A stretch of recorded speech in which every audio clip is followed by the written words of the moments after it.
Welcome to the CEN show, where you can hear the voice of the community. The CommunityEducationNetwork.com is a platform to aid the effort of self and collective improvement. In your investigative or spare time, visit the website to participate in the forum.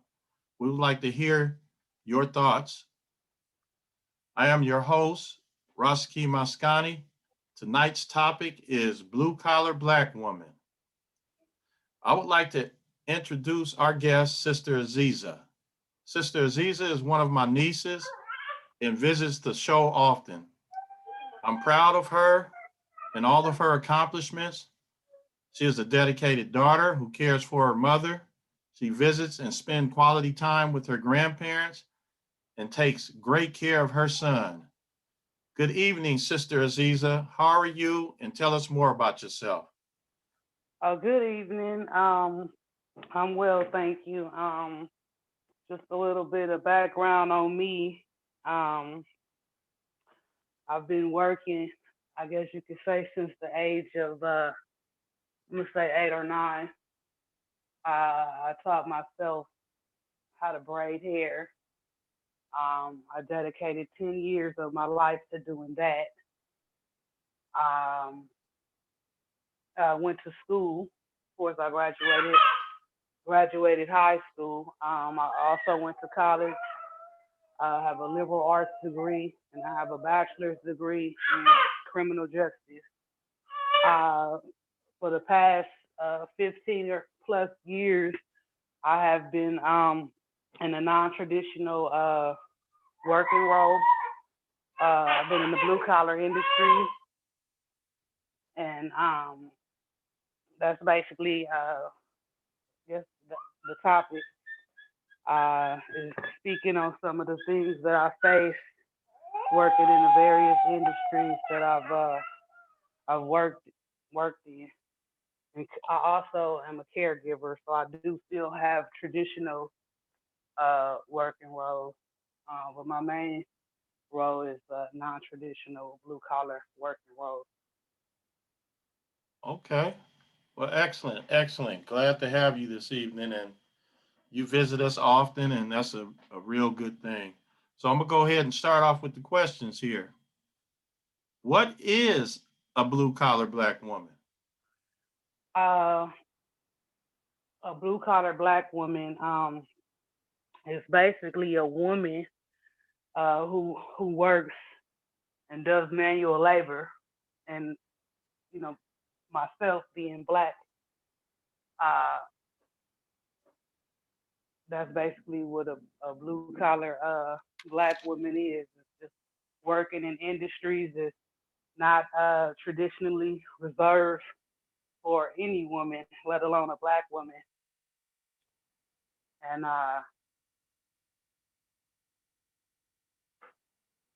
just manual labor. I'm currently in construction. I'm with a labor union, and I perform various tasks such as concrete, cutting concrete, mixing concrete, asphalt, demolition, just to name a few. Okay. That's all right. Strong black woman. Yes, ma'am.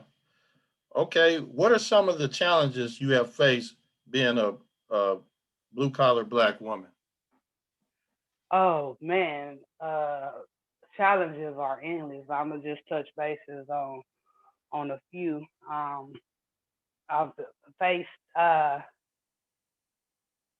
sexism, racism, discrimination, meaning that when I get dispatched to some of these jobs and I'm fit for duty and ready to go to work, uh, someone up the chain of command as well as below the chain of command will throw obstacles at me, wondering why I'm on the work site, why I'm here, make me feel like I'm out of place when I'm more than capable and qualified to perform whatever the task is at hand. Because if I wasn't, I wouldn't have been dispatched, um, to these different type of jobs. Um, you have some men on a job that haven't changed their way of thinking and are not open to women being on the job site. Um, they just expect you to come to work sometimes and not do nothing, and then other times they expect you to come to work and just do everything with no help.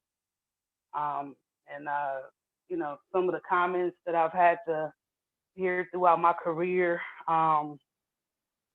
For example, I was on a job site and I was, looking forward to, doing whatever my task was. And I was told, by a foreman to just sit here and look pretty, and don't do nothing.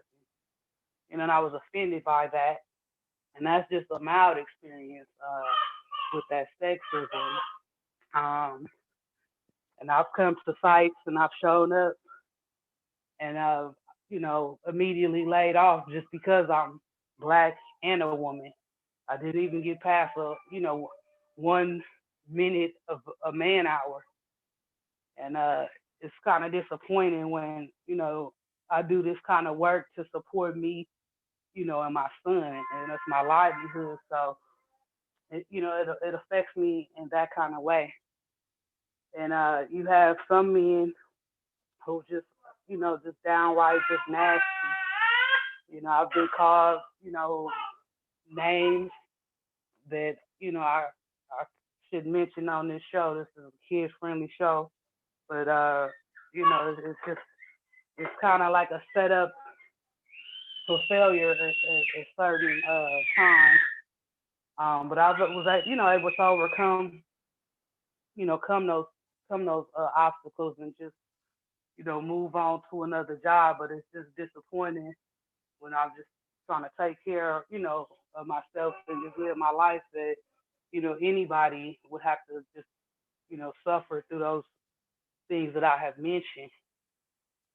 As far as discrimination, uh, racism, sexism, and discrimination is kind of like an umbrella for me, particularly because I've just faced kind of like all three, sometimes at the same time. And, where I will come to a job site and I'm expecting either to use a skill or gain a skill. And, you'll have a man that just doesn't want to see you do your job, just to put it mildly. And, just sometimes it's unfair or whatever. But, I've dealt with it and I still deal with it. And I just learned to you know, just be a better, contractor when I'm doing jobs and just my work speaks for itself. I've been on the job and like I said, those things have, happened. I've been told not to do nothing and I'll just go ahead and, make me an assignment of, I know I can see, what needs to be done or I know how to do a particular something, and I won't wait for work direction. I'll just go ahead and do it. And that's helped change a few people's mind on the job, where they'll let me come, and just do my job and stop hindering me. But I shouldn't have to do that. I should be able to be given whatever instruction, from the chain of command, and just have a productive day. And I've also worked in supervision. I've been a foreman, and some people have solicited me, to stay on the job, which I've had to pull them to the side and let them know that that's not really how I operate. There's people in the industry that does things like that, but I'm an honest working black woman, so um, I've never went that route to maintain a job, to get a job or a position. So it just I'm sorry, I'm getting choked up in my words Well, thinking about some of the that's passages. fine.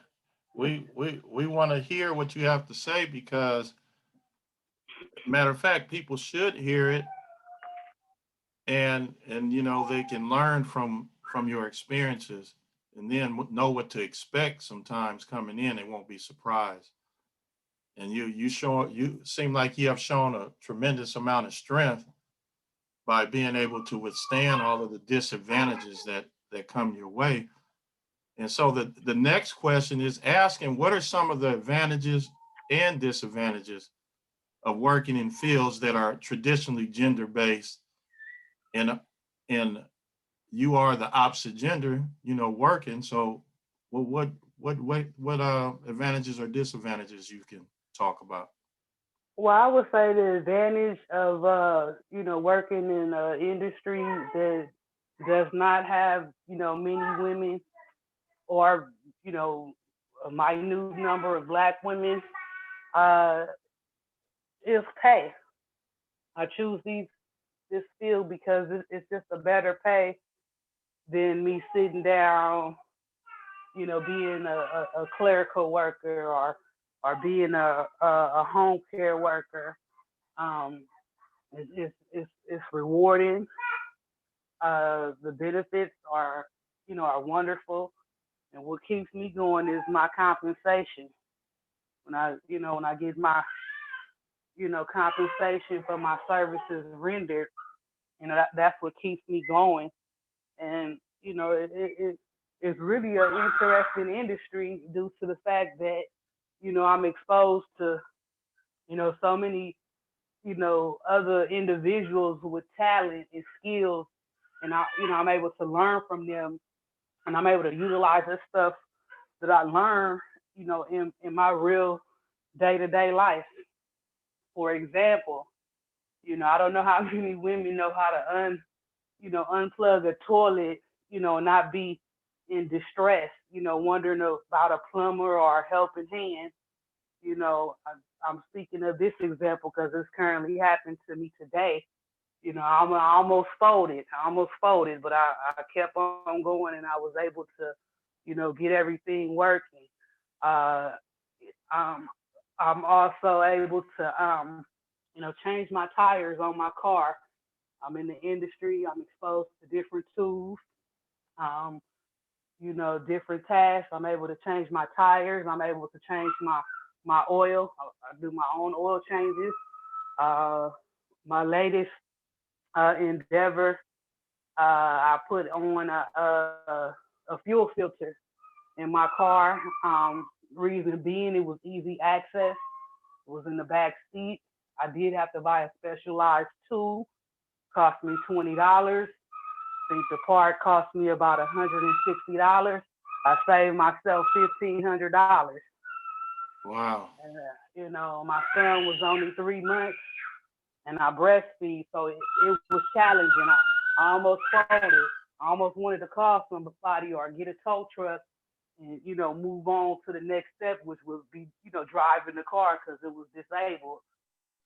Uh, just a wealth of knowledge that just any ordinary woman you don't see doing these things. There's a handful that specialize in some of the things that I've just listed, because I'm definitely not a plumber. I'm definitely not a mechanic, but I be around mechanics, even though my task is not mechanical or whatever, but I'm able to perform mechanical skills or whatever. So and that's manual labor right there. It's not a machine. It's unbolting and rebolting, or installing and removing, and so I'm able to perform certain things, and I have saved myself a lot of money just due to me, working in an industry that's just traditionally not for women. So that's a huge plus right there. And a disadvantage, I would say, is just coming in contact with those people that are ignorant and just having kind of grown with the time, and they just expect a woman, not to be able to, do some of the tasks that I've been able to do or even been hired to do. I've had some, coworkers, be offended that, I get called back, job to job, or I stay working longer, and they ask me like, well, what are you doing? You know, and I was almost, offended, like if I'm performing some kind of, favors or, maybe sexual in nature. Like, well, how is it that able to go to work and every time I call, you working and, they're sitting at home, wanting a job. And I've had to tell a few people that, gave me the privilege to talk and they listened, and took my advice and, been, moving forward and growing. I come to work, you know, you can stay in your lane, you do your job, and pretty much mind your business because it's a very nasty industry as most industries probably are. It has this nastiness or whatever. So, I stay out of all that. I just come to work to do my work, nothing more, nothing less. I come just take care of myself and my family. That's the mindset I have when I go to work. I'm able to leave work and come back. I'm able to, be requested, to be on assignments. And I'm grateful because that's almost a skill in itself because a lot of people don't know how to, mind their business and stick to their role. A lot of Yeah. people like, to flop around, and I'm guilty because I don't just stick to just doing some kind of, manual, gutter kind of labor or whatever. I'm able to lend a hand in most situations or most assignments that I've been on.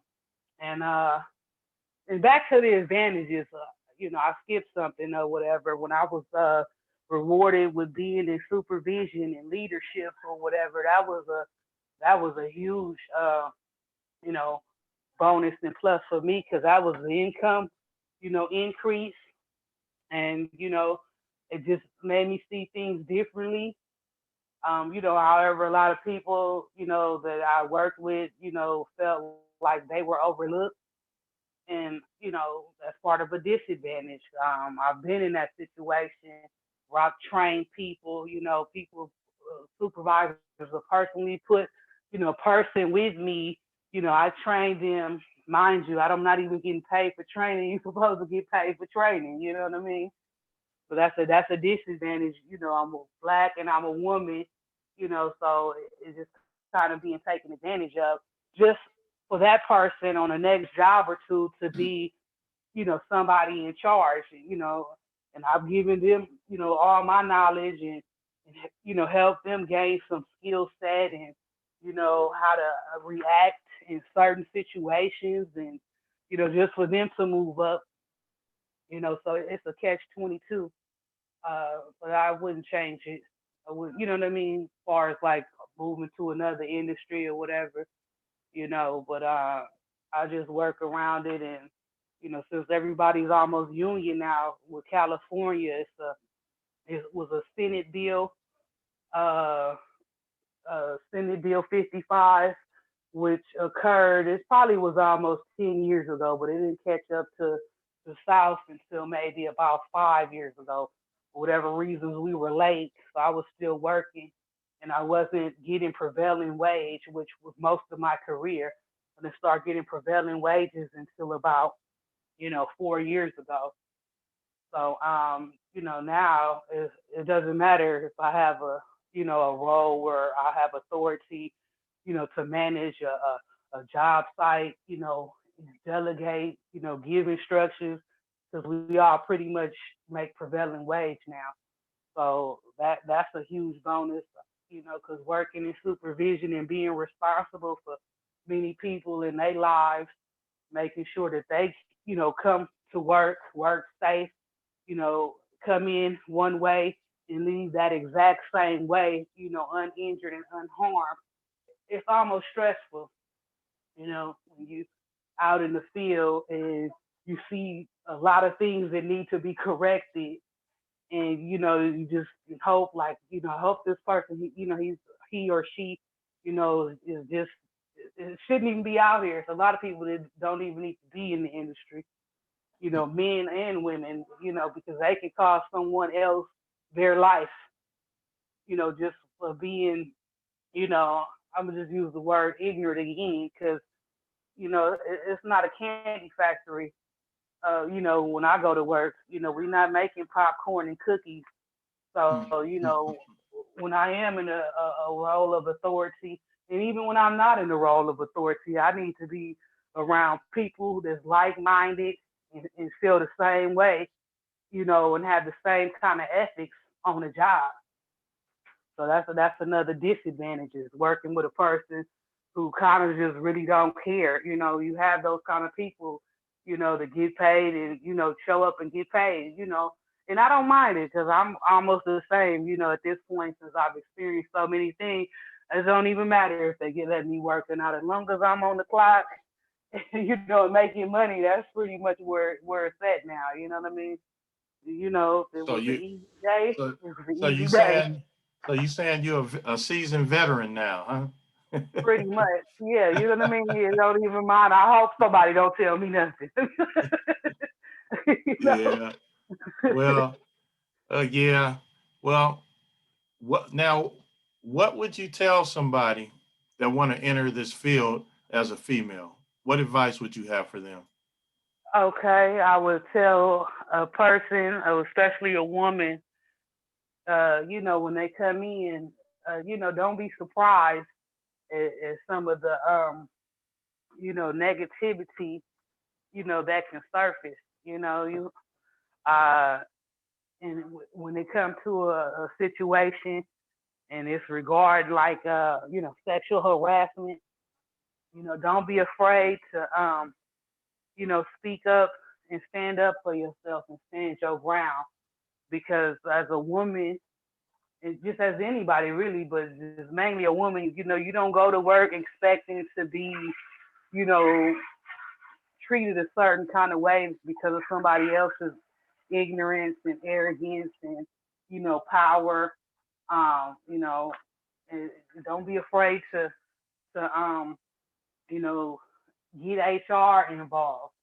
I know that was some of my downfall or whatever. I took, this abuse is what I call it now, because, you know, it's almost a form of desperation. I just come to work, to work.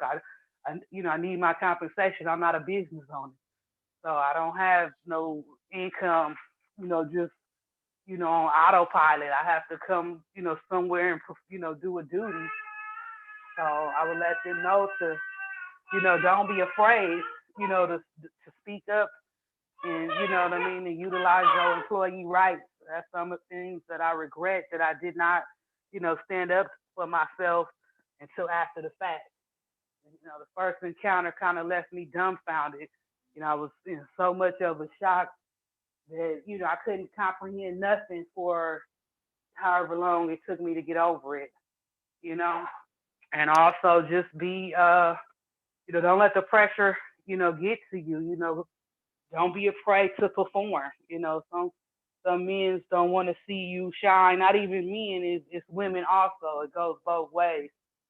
Some people come to work and they hate the fact that you're able to accomplish something you know manual wise or you know cognitive wise, making decisions and choices where if they were in that same situation, they couldn't perform and they wouldn't be able to act. They'll be relying on the next person, to troubleshoot and figure out the problem. So, don't be afraid to, just do your job. If you know how to do it, by all means, and it's always work safe. Never do nothing to put yourself in jeopardy or harm's way. Follow protocol. Use the techniques given for whatever the obstacle may be, and don't be afraid to ask for some help. And also just be prepared. Just for anything, and be able to adapt to change because things don't always stay the same. You could have a task or assignment that goes on for, anywhere from a year plus, down to, an hour or two. It just goes that way. It's unfair, but, just always be willing to, learn and just, in advance. Now, yeah, that's some good advice, I would say. And I would say that what I'm hearing from you is when you go on the job, keep that narrow focus on what you're supposed to be doing, and that's basically it. And don't get too far to the left or too far to the right. Stay focused, basically. Can Yeah, you? pretty Is that much. right? Yeah, absolutely, or whatever, and that can be applied to all industries, abroad. It doesn't just necessarily pertain to this particular industry. I just Yes. noticed, for example, every environment is its own world. I look at it as we live in one big old world with many small worlds in between. And these small worlds seem so big, and it can become soap opera dramas, and I'm saying these because it's true, even though I work in this, a non-traditional role, blue collar, it's been more drama and more soap opera and more BS than, than any other industry that I've experienced. And I've had, quite a few when I was a janitor, me and a woman, and it was an older woman, you know, we wasn't getting along.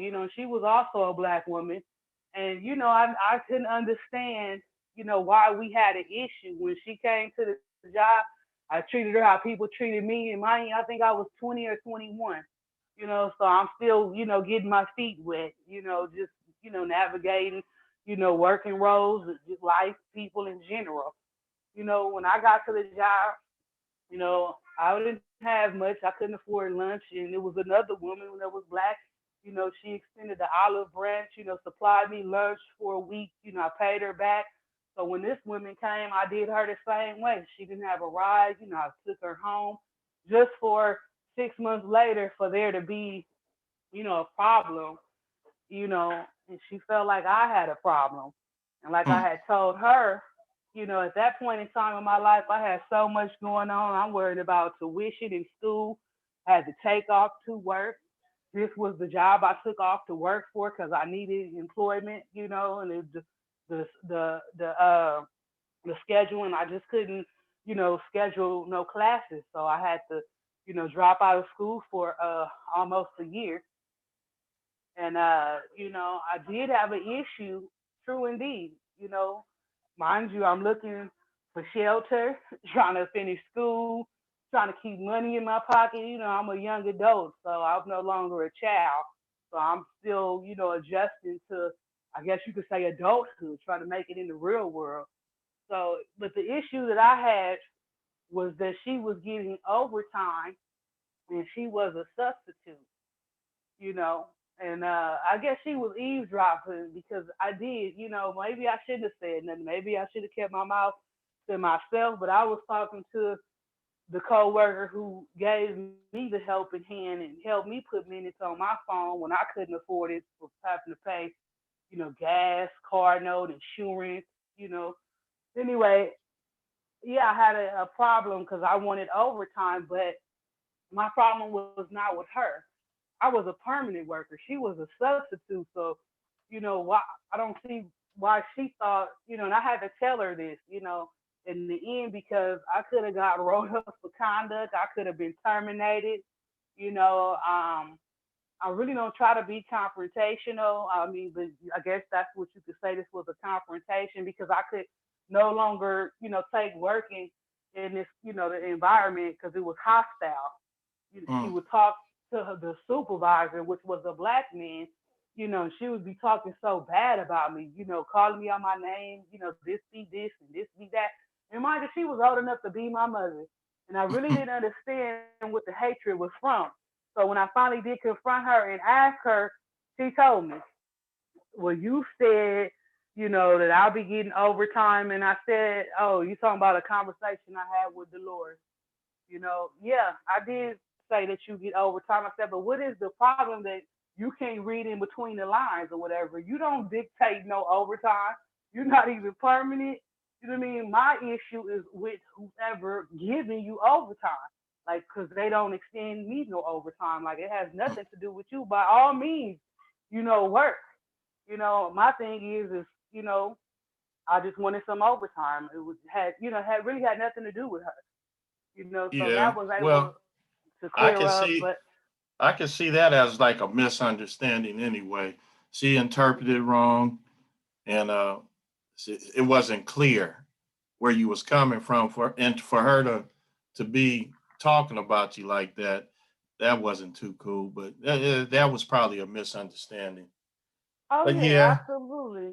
well, And listen, mm, I wanna see if the guys here have any questions for you. Okay, okay, no we got problem. a brother doctor. Brother Doctor, you have any questions or comments for Sister Aziza?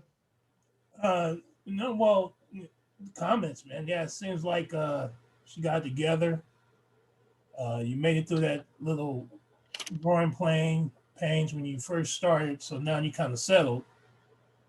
But yeah, you learning skills that's gonna be with you forever, and you're doing real good. Sounds good to me.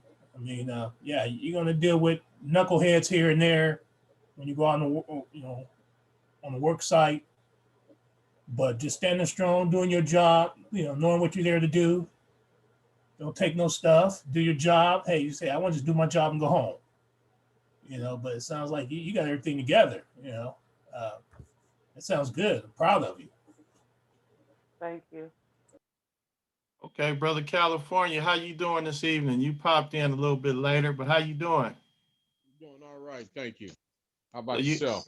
oh, I'm good. You have any questions or comments for Sister Aziza? I have to agree with the doctor. Sounds good. Hold on. Be strong. But Yes, yes. Very let him. interesting, Sister Aziza. Yeah, proud to call you my niece. I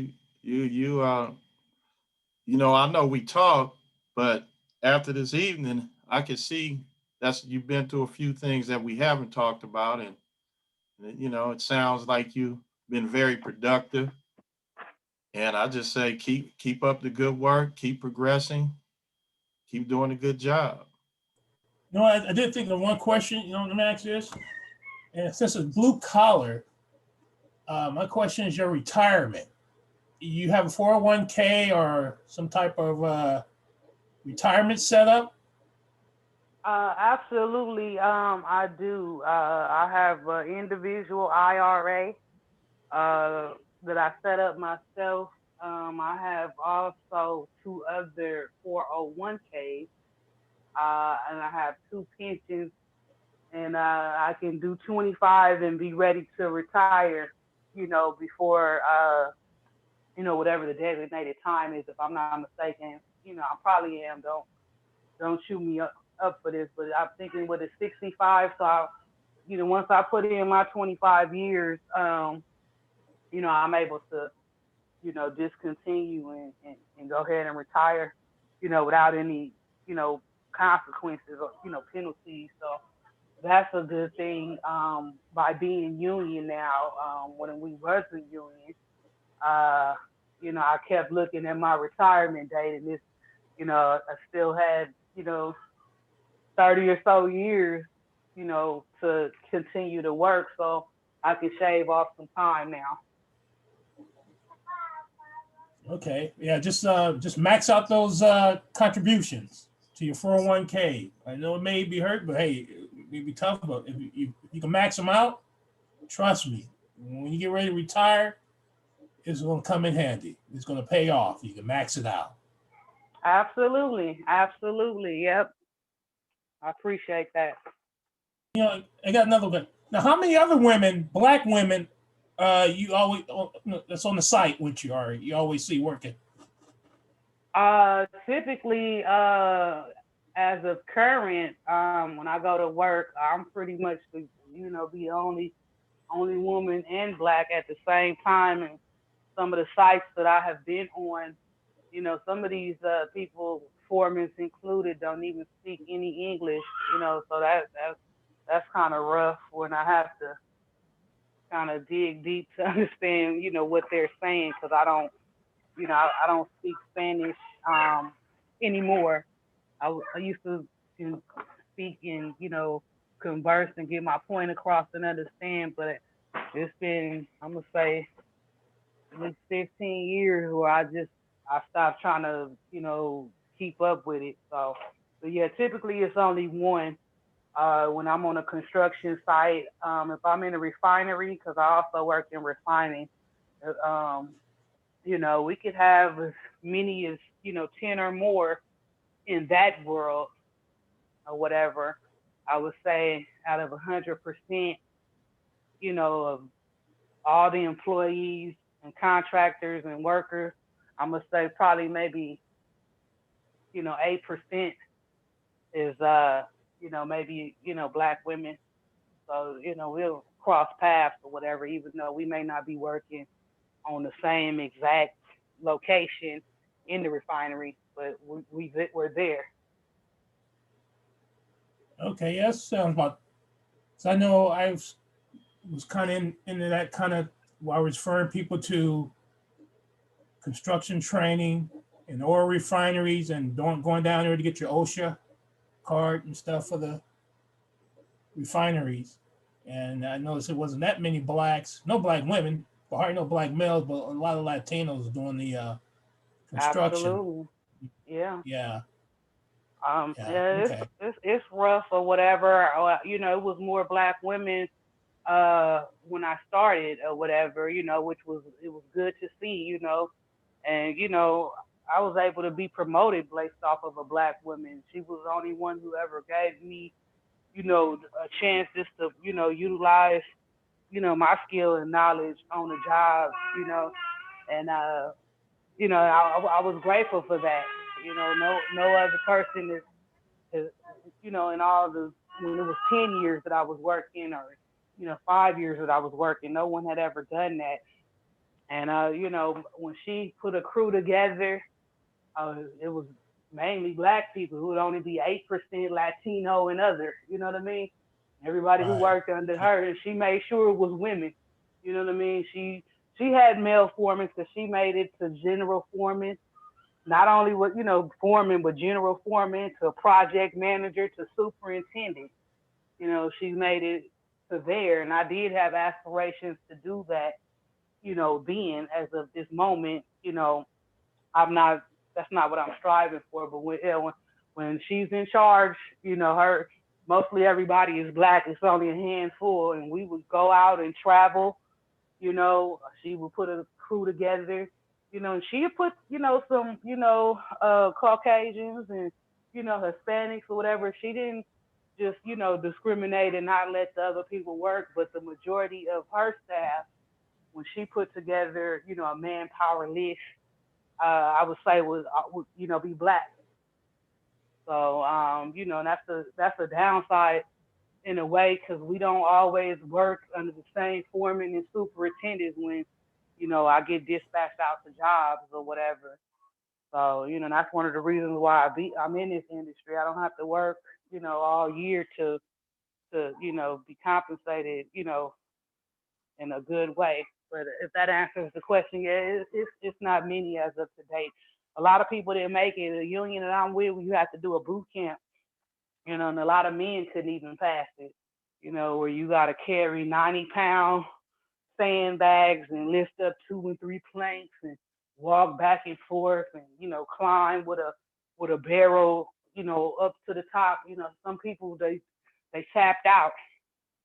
Some people they just end up passing based on the role that they was playing. So but yeah, it's not many women. Yeah, interesting, interesting. Yes. So, Sister Aziza, what you want to leave us with this evening, or if do you have anything else you want to leave us with?